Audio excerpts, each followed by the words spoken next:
Hello friends. तो इस video में हम डिस्कस करने वाले हैं वायरलेस लैन्स के बारे में। तो वायरलेस लैन क्या होता है वो हम देख लेते हैं। यस, तो wireless LAN is one of the fastest growing technology. The demand for connecting devices without the use of cable is increasing everywhere. Why? Because हमारे हाथ में अब लैपटॉप है, मोबाइल है, तो हम चाहते हैं कि बिना वायर के अगर हम कनेक्शन करें तो हमारी जो फ्लेक्सिबिलिटी है वो और ज्यादा बढ़ जाती है। तो इसलिए जो वायरलेस लैन्स का जो डिमांड है वो बहुत ज्यादा हो गया है ऑफिसेस, बिल्डिंग्स में, जहाँ पे हम कहीं भी खड़े हो और हमारे पास वायर इंटरनेट आ जाए थ्रू वायरलेस टेक्नोलॉजी। तो इसमें हम पढ़ने वाले हैं IEEE 802.1, then MAC sub layer, addressing mechanism and Bluetooth.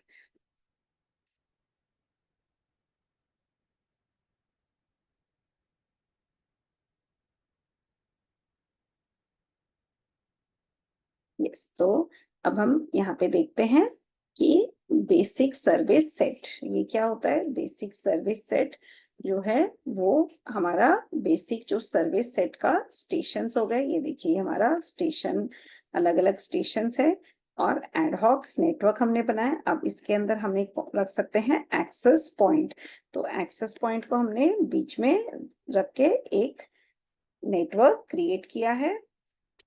Yes, अब एक्सटेंडेड सर्विस सेट में हम क्या कर रहे हैं, ये जो एक्सेस पॉइंट है इसको हम एक वायरलेस लैन, वायर्ड लैन के थ्रू कनेक्ट करेंगे और ये जो कनेक्शन है ये हो जाएगा हमारा सर्वर या गेटवे के लिए कनेक्शन। तो ये जो डिवाइसेस है वो वायरलेसली कनेक्टेड है through the access point, but ये जो एक्सेस पॉइंट्स है ये हमारे कनेक्टेड है थ्रू द वायर्ड नेटवर्क।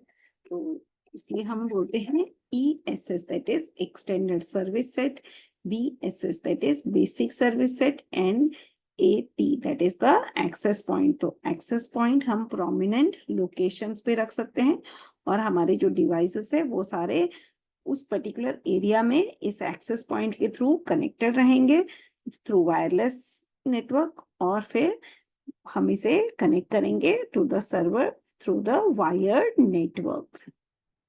अब हम देखते हैं CSMA CA flow diagram. CSMA CA मतलब हमें कोलिजन अवॉइडेंस, ये प्रोटोकॉल हमें यूज करना है। तो हम बेसिकली चेक करेंगे कि अगर कोलिजन हो रहा है तो हम थोड़ा सा लेट डेटा को सेंड करेंगे जिससे हम कोलिजन को अवॉइड कर सकें। तो इसको बोलते हैं हम कोलिजन अवॉइडेंस प्रोटोकॉल।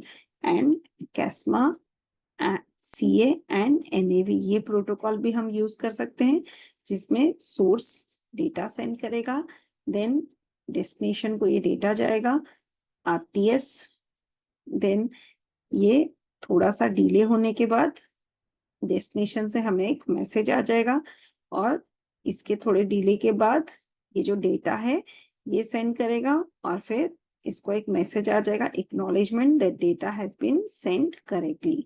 तो इस तरह से हम कोलिजन अवॉइडेंस प्रोटोकॉल भी यूज कर सकते हैं कि पहले हम फाइंड आउट करेंगे कि हमारा नेटवर्क फ्री है कि नहीं, और अगर नेटवर्क फ्री है तो हम अपना डेटा यहाँ पे सेंड करेंगे।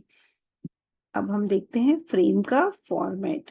तो फ्रेम का फॉर्मेट क्या है, फर्स्ट जो 2 बाइट है वो है हमारा FC, उसके बाद आता है 2 बाइट्स का D, देन 6 बिट्स का एड्रेस। अब ये जो FC है इसमें भी बहुत सारे चीजों का इंफॉर्मेशन है। जैसे 2 बिट्स में हमें प्रोटोकॉल वर्जन समझ में आएगा, फिर 2 बिट्स में हमारा टाइप आएगा, सब टाइप, and then ये rest of the information which is all single bit।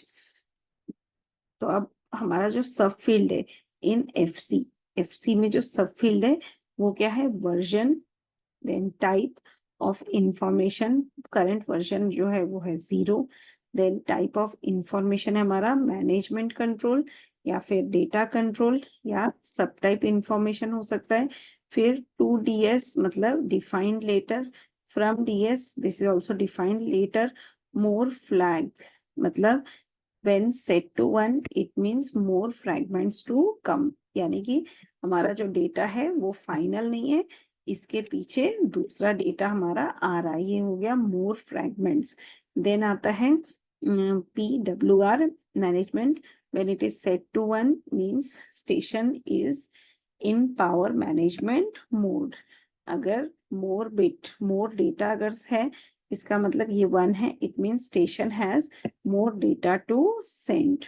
And WEP मतलब required wired equivalent privacy. तो यहाँ पे आता है encryption implementation, and ये जो पार्ट है ये हमारा रिजर्व्ड है. अब देखते हैं कंट्रोल फ्रेम्स. तो हमारे पास कंट्रोल फ्रेम कौन से हैं? एक तो है RTS, इसमें 2 बाइट्स का FC, then D, then address 1, address 2 and FCS. Then next है एक्नॉलेजमेंट, या हम उसको बोलते हैं CTS. इसमें आता है FC, D, address 1 and FCX. तो ये RTS, ये फ्रेम हम छोड़ते हैं देखने के लिए कि हमारा नेटवर्क फ्री है कि नहीं, और अगर हमें एक्नॉलेजमेंट आ गया इसका मतलब हमारा नेटवर्क फ्री है. तो अब हम डेटा को नेक्स्ट पार्ट में हम डेटा को सेंड करेंगे और हम एज्यूम कर सकते हैं कि there will be no collision. Then values of subfield in the control frame. तो पहला है 1011, इसका मतलब है request to send. 1100 that is clear to send. जैसे हमें एक्नॉलेजमेंट आ जाता है क्लियर टू सेंड, तो हम डेटा सेंड कर सकते हैं. या फिर अगर हमें है 1011, इसका मतलब है एक्नॉलेजमेंट. अब आता है एड्रेस. तो एड्रेस में हमारे पास है 00, that is to DS from DS, और destination address 1, source address that is in address 2, then address 3 में है हमारा BSS ID, एड्रेस 4 यूज नहीं हुआ है. देन 10, इसका मतलब है destination, sending, access point, then source and NA. अगर ये है 10, that means receiving AP, source, destination and not used. Then अगर 11 है, then receiving AP, sending AP, destination and source. मतलब हम एक एक्सेस पॉइंट से दूसरे एक्सेस पॉइंट को हम डेटा भेज रहे हैं और इसमें सोर्स और डेस्टिनेशन का वैल्यू रहेगा. So I hope this is clear. Then we'll go for hidden station problem. So B and C are hidden from each other with respect to A. तो यहाँ पे जो A है वो कॉमन है B के नेटवर्क में as well as C के नेटवर्क में, whereas B and C are hidden from each other with respect to A. The CTS frame, that is clear to send frame, in CASMA CA handshake can prevent collision from a hidden station. तो इस protocol से हम क्या कर सकते हैं, जो collision है उसको हम अवॉइड कर सकते हैं, इसलिए हम कहते हैं CA, that is collision avoidance protocol.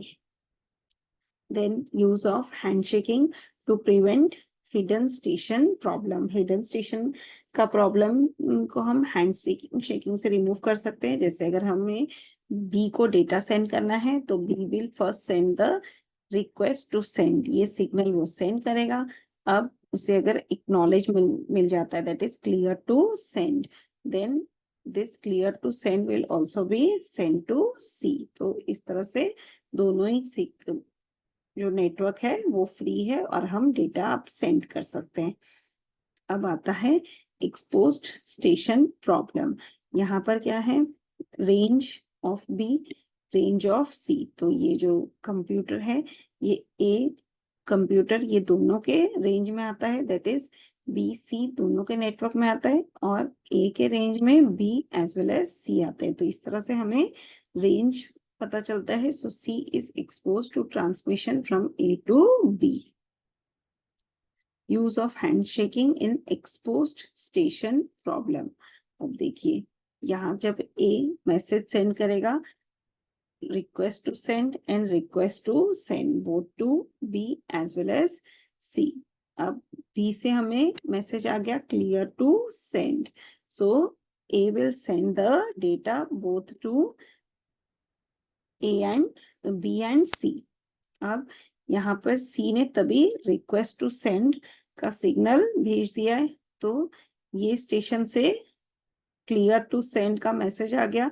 तो यहाँ पर ये जो रिक्वेस्ट क्लियर टू सेंड है, ये हमारे डेटा के साथ इधर कोलिजन हो जाएगा, तो इसे हम बोलते हैं C is expose to as transmission. अब आता है पिकोनेट। पिकोनेट यहाँ पर क्या है, हमारा जो प्राइमरी कंप्यूटर है और ये सारे हमारे सेकेंडरी कंप्यूटर्स है, तो इनको हम डेटा सेंड करेंगे, सिग्नल सेंड करेंगे। अब यहाँ पे पिकोनेट में आता है प्राइमरी वर्सेस सेकेंडरी पिकोनेट, तो ये नेटवर्क भी हो सकता है। अब देखते हैं हमारा फ्रेम टाइप। तो फ्रेम टाइप में हमारे पास है access code that is 72 bit, 54 bit का हमारा हेडर है, and then we are having 0 to n bits of data. तो n 240 फॉर 1 स्लॉट फ्रेम, अगर 1490 है तो that is for 2 slot frame, and 2740 is for 5 slot frame. और ये जो हेडर है इसमें 3 बिट एड्रेस के लिए है, 4 बिट टाइप के लिए है, देन FAS एंड HEC ये सब बिट्स हमारे रिजर्व्ड है। अब पॉइंट टू पॉइंट वैन ये हम नेक्स्ट वीडियो में डिस्कस करेंगे। Thank you.